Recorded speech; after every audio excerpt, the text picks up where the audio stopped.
Добар ден, добре дојдовте во вестите на Канал 8. Во Основниот суд Кочани заврши главниот судски претрес и беа изречени пресудите во случајот што се водеше против две правни лица и нивните раководители, а во врска со смртта на 10-годишниот Димитри Ампов, кој пред околу 2 години почина кај детската градинка во населбата Усова Чешма.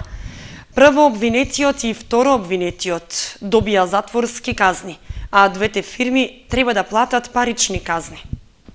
Со изрекување на судските пресуди во Основниот суд Кочани заврши постапката за случајот со 10-годишниот Димитри Ампов, кој пред 2 години почина кај детската градинка во населбата Усова Чешма. За трагичниот настан, јавното обвинителство водеше кривична постапка против фирмите ЕВН Македонија и Доел Филаделфија од Кочани, како и против нивните одговорни лица.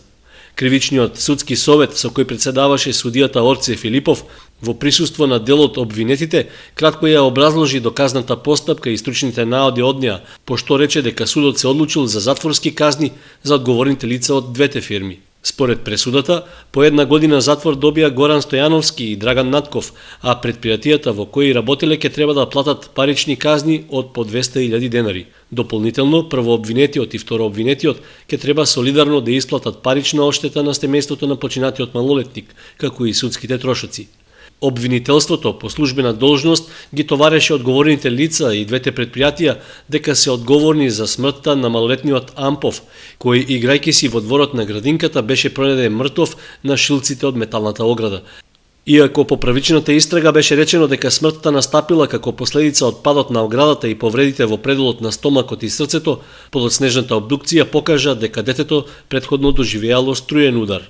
Со оглед што во непосредна близина имало кабел за електрична енергија и техничка опрема, како одговорни за смртниот случај беа осомничени двете предпријатија и нивните раководители. Родителите на починатиот малолетник рекоа дека се незадоволни од висината на изречената казна, а останува непознато дали обвинетите ќе поднесат жалба по пресудата до апелациониот суд. Бројот на крводарители последната деценија во постојано опаѓање.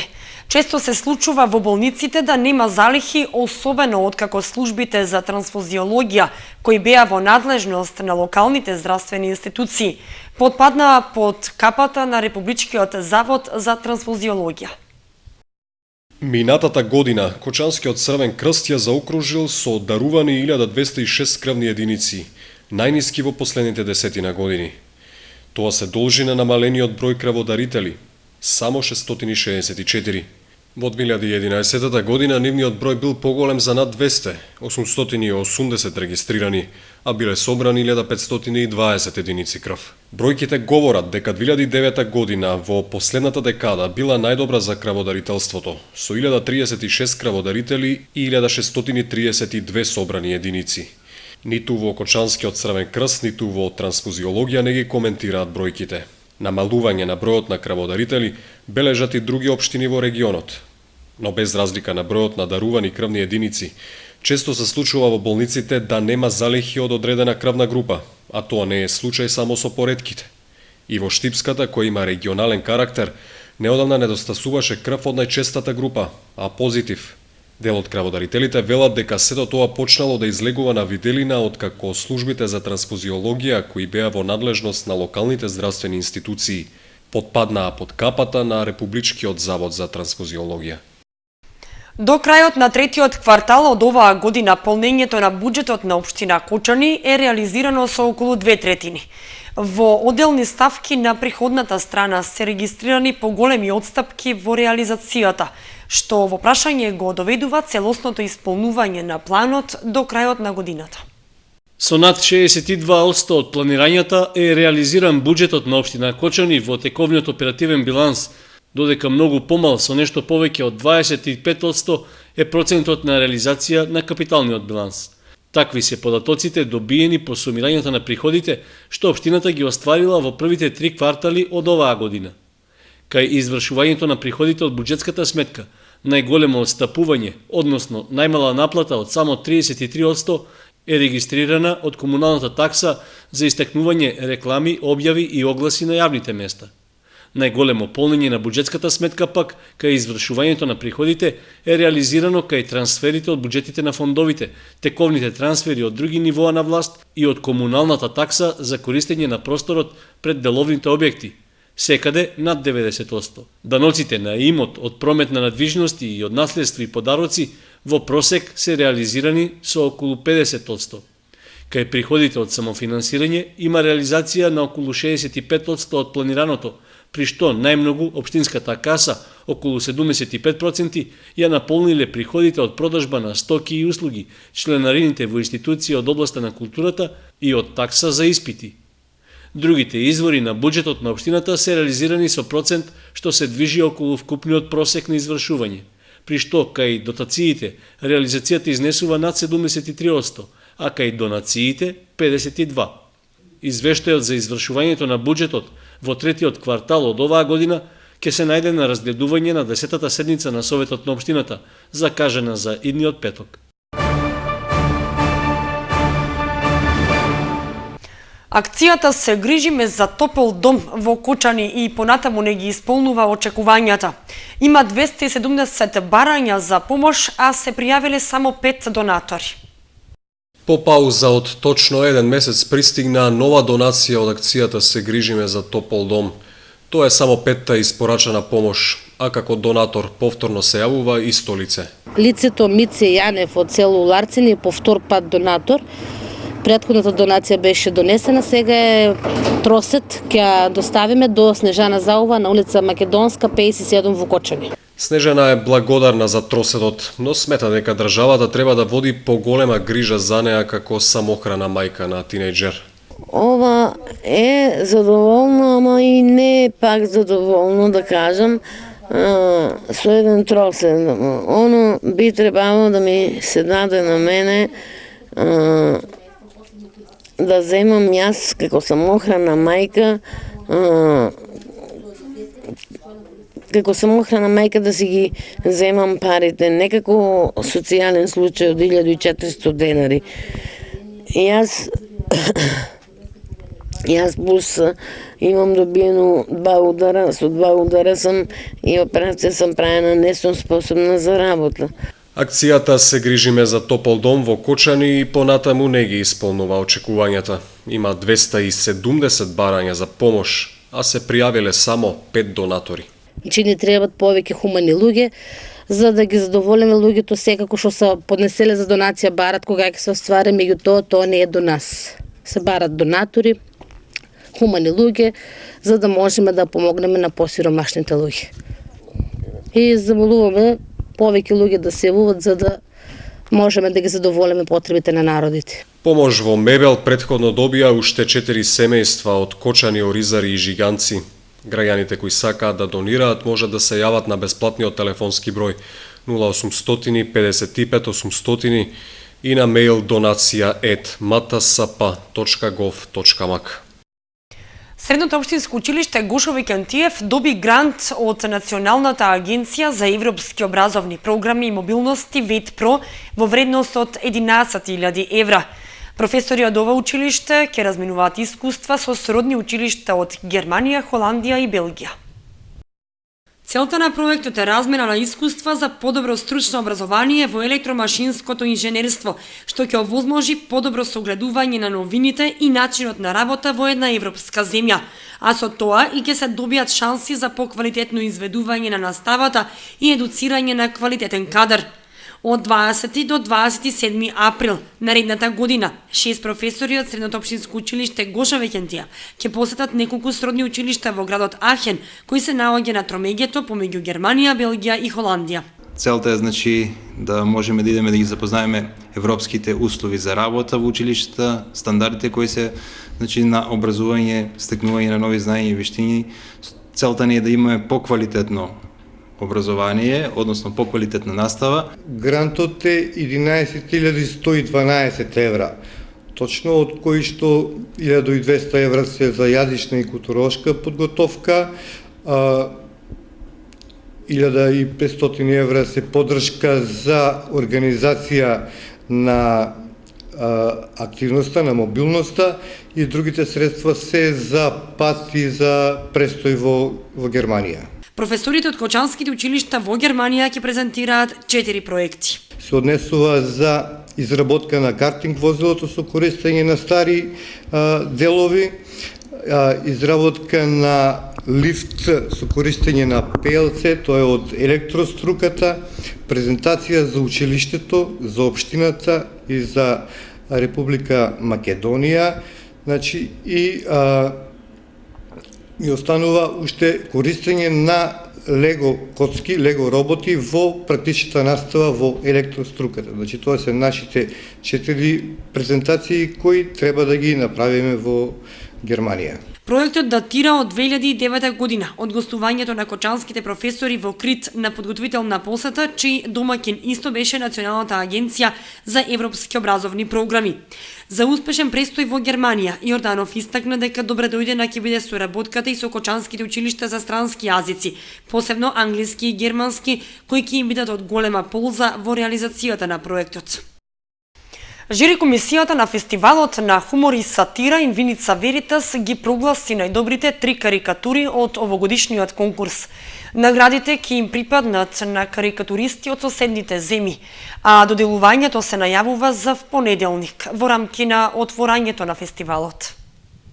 Околу 160 карикатури од 60 инострански автори пристигнаа годинава на конкурсот, што го објави организациониот одбор на фестивалот на хумор и сатира Инвиница Веритас. И годинава основното мото под кое твореа авторите беше љубов, вино и антика, па во сите дела провејуваат мотивите што се карактеристични за градот домаќин. Според Славчо Данев, директор на Домот на културата Тоша Арсов од Виница, кој е и организатор на фестивалот, тричлената жири комисија немала лесна работа да ги избере 3 најдобри карикатури. Жирито ни беше составено од многу познати личности од доменот на карикатурата, Мици Јанкуловски од Светската галерија на карикатури, Остен, Александар Блатник, минатогодишниот победник, и Панде Петровски од Битола, македонски карикатурист. Да ги спомнам кои се наградени оваа година, тоа се Неделјко Убовиќ, Србија, Ранко Гузина од Србија и Дамир Новак од Хрватска. Помалку необично и несватливо, за разлика од изминатите години, годинава на фестивалот не пристигнала ниту една карикатура од Македонија. Со тоа е прекината традицијата и можноста секоја година некој од наградените да биде и домашен автор. Минатите години, значи задолжително, не задолжително, туку така се случуваа работите и самото жури бираше, имаше македонски автор. Меѓутоа оваа година со тек на годините се чувствува стагнација на ова поле, оваа година најмногу и затоа, значи, победниците си најдобри, меѓутоа убаво ќе беше да има и од Македонија, но што е тука е. Доделувањето на наградите за најдобрите годинешни карикатуристи ќе биде в понеделник во рамки на свеченото отворање на фестивалот. Годинашната фестивалска програма ќе започне со изложбата на сите пристигнати карикатури, а потоа следува стендап настапот на актерката Весна Бејби Петрушевска. Кочанци неинформирани за присутноста на еротските сцени во филмот Соба со пијано, кој премиерно беше прикажан во Центарот за култура Бели Мугри, присуствуваа со своите малолетни деца, меѓу кои имаше на возраст од 5 до 13 години. Во несекој дневниот македонски филм во режија на Игор Иванов, во сите приказни е прикажана голотијата на актерите. Во Центарот за култура Бели Мугри прикажан македонскиот филм Соба со пијано, филм со транзиција, голотија и интересно повразување, недовршени приказни, измешани чувства, совршено одбрани глумци, секоја од приказните фино осмислена и потикнува на размислување. Кочанци неинформирани дека станува збор за филм со присутна голотија и еротски сцени, на премиерата ги доведоа и своите деца. Па така, во публиката имаше деца од 5 до 10 години, а во голем број беа и оние на возраст од 13, 14 и 15 години. Непредупредени и без да знаат дека станува збор за филм со еротизам, родителите се најдоа во непријатна ситуација, па во моментите на еротските сцени реагираа збунето и загрижено за малолетните деца кои ги повеле со себе. Кога би знаеле за каков филм се работи, сигурно не би повеле деца од 7 или 10 годишна возраст да го гледаат филмот, кој истиот не е за деца под 16 години.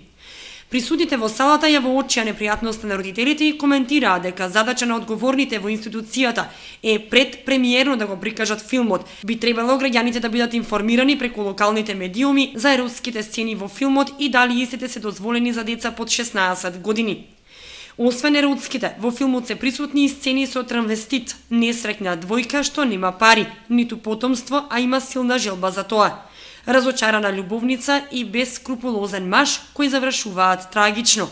Инаку, соба со пијано е приказ на различни животни судбини, доведени на една единствена локација. Хотелската соба е единствениот простор во која се откриваат темните ходници на човечкиот апсурд. Мотивите се претвораат во фрустрации, амбициите и мечтите водат кон пропаст. Сценарието е на Жанина Мирчевска и Игор Иванов, сценографијата на Миленко Јеремик, музиката на светски познатиот композитор и пијанист Чили Гонзалес. Во филмот играат домашна и меѓународна група актери. Филмот трае 102 минути, направен со ограничен буџет и во ограничен простор, снимен за само 26 дена. Соба со пијано по премиерата на Браќа Манаки го започна својот живот во Скопските и во киното на из Македонија. Во Кочани ќе се прикажува и на 10 и 11 месецов.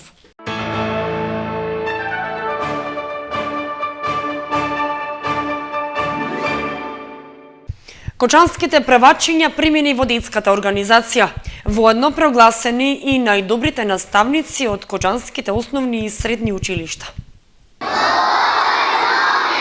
Давам честен татковински збор. 337 правачиња станаа дел од детската организација. Постарите се ученици на летната сцена на Центарот за култура им приредија приредба со која им посакаа добре дојде на нивните помали другарчиња, а воедно им го честитаа приемот во детската организација. Првачињата пак дадоа заклетва и честен татковински збор дека ќе ги слушаат наставниците, ќе бидат примерни и вредни ученици и ќе се дружат со другарчињата. Со приемот во детската организација станаа рамноправни со сите деца.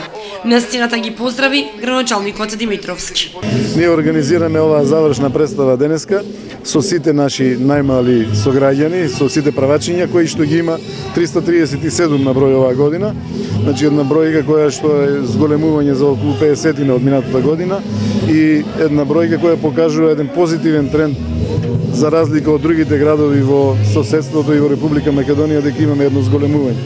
Очекувам дека со оваа прослава ние ќе им овозможиме и на нив да бидат рамноправно прифатени и формално рамноправно прифатени во училиштата. Воедно по повод денот на учителот беа прогласени најдобрите учители од Кочани во 3 категории: од еленска, предметна настава и од средно образование. Од основно образование и од еленска настава за најдобар учител беше прогласена Анка Соколова, вработена во Основното училиште Раде Кратовче, наставник со 28 годишно работно искуство во воспитно-образовната работа. Во моето наставничко портфолио еве ми недостасуваше ова големо признание, посебно ми е задоволство и горда сум што ја добивам од една така повисока дистанца од локалната самоуправа и по-конкретно од Комисијата за образование и наука, од стручни лица кои што го следат мојот труд, моите успеси и достигнувања. Од основно образование предметна настава за најдобар наставник беше прогласена Лилана Јованова, која предава македонски јазик во Основното училиште Свети Кирил и Методи, со работно искуство во воспитно-образовната работа 18 години. Прво би сакала да искажам голема благодарност на локалната самоуправа која што ми ја довери оваа награда и ќе ја чувствувам како поттик за само себе вложување за воиднина, значи уште покреативна во својата работа, уште повеќе да се докажам за да биде подобро и учениците и сите да бидат задоволни. За најдобар професор во средно беше прогласен Таса Јакимовски, во Средното општинско училиште Гоша Викентиев, електроинженер и дипломиран професор по интердисциплинарни студии по производно-техничко образование, со 23 годишно работно искуство. Оваа работа, да речеме, не е само моја работа. Тоа е работа на еден цел колектив, поготово активот. Тука се вклучени нормално и наставниците, тука се вклучени и Министерството за образование кој ни ги дава упатствата за нашата работа. Тука секако морам да спомнам дека и центарот кој вршиме државни надпревари, Бирото за развој кој ни даваат упатства. Сите тие ја пратат нашата работа и нормално, значи ова не е само мој успех, ова е успех на еден цел систем. Тројцата наградени во својата долгогодишна работа имаат освоено повеќе награди и признанија на државни надпревари. Се јавуваат и како обучувачи и координатори на обуки и семинари. Прием на правачињата во детската организација се одржа и во двете основни училишта во Виница. На освеченоста во основното училиште Гоце Делчев со врачување на беџовите, членови на организацијата станаа вкупно 83 правачиња, вклучувајќи ги децата од подрачните училишта во Јакимово и Стибања. Свеченото ветување правачињата го дадоа во присуство на многобројна публика, меѓу кои и градоначалникот Емил Дончев. Во рамки на свеченоста беа доделени и награди на најдобрите ликовни и литературни творби, што ги изработија учениците, а по повод одбележување на 5 октомври, Светскиот ден на учителот. Свечен прием на правачињата во детската организација се одржа и во основното училиште Славчо Стојменски во Виница, со што и тие влегоа во најголемото светско здружение на најмладите, во кое се вклучени над 190 држави и независни територии ширум светот. Ева на Македонија ги известува граѓаните дека ќе има прекин во снабдувањето со електрична енергија во Кочанско. Без струја в понеделник, 14 октомври, ќе останат корисниците од селата Чифлик, Чешиново, Спанчево, Облешево, Соколарци, Бурилчево, Кучичино, Жиганци, Уларци, Новоселани и Лепопелци. Прекините ќе бидат во раните утрински часови. В понеделник во периодот од 9 до 13 часот. Без електрична енергија ќе останат и жителите на виничкото село Лески. Без струја в понеделник ќе останат и потрошувачите во село Теранци, и тоа во периодот од 9 часот и 30 минути до 13 часот и 30 минути. Како што информираат од Евана, прекините се заради реализација на инвестиционите зафати за подобрување на квалитетот во снабдувањето со електрична енергија на корисниците во тие реони.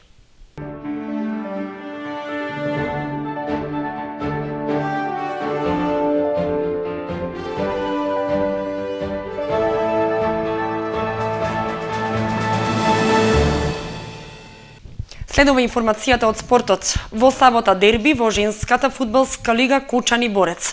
На програмата е и 9-то коло во третата лига Исток. Вистински тест за ЖВК Кочани ќе биде надпреварот од 5-то коло. На Никола Мантов во сабота во 11 часот гостува Борец, екипа која заедно со Кочанки и Иднина С е непоразена по 4 кола. Со тој статистички показател, но и со квалитетот на Велешанки, овој надпревар со право го носи епитетот дерби на колото. Иднина С пак гостува во Прилеп против Победа, една од најстандардните екипи во шампионатот, која во досегашниот тек од правенството се позиционираше во втората половина од табелата, со само една победа. Во рамки на 9-то коло од третата лига Исток, Косогово му гостува на Астибово Штип. Тоа е шанса жолтосините да ја продолжат низата без пораз. Астибо игра катастрофално сезонава и затоа е предпоследен со само 1 бод. Осогово и Рудар претходно го одиграа за останатиот надпревар од 5-то коло. Заврши без голови 0:0, но освоениот бод во Проби Штип не му овозможи на кочанскиот третолигаш да напредува на табелата.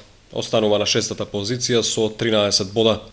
Кошаркарскиот надпревар од првото коло во М18 лигата помеѓу Баскет Дино и МЗТ Скопје, кој требаше да се одигра во сабота, е презакажан за среда во 18 часот.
Тоа беше се што ви подготвивме за вестите на Канал 8. Ви благодариме што бевте со нас.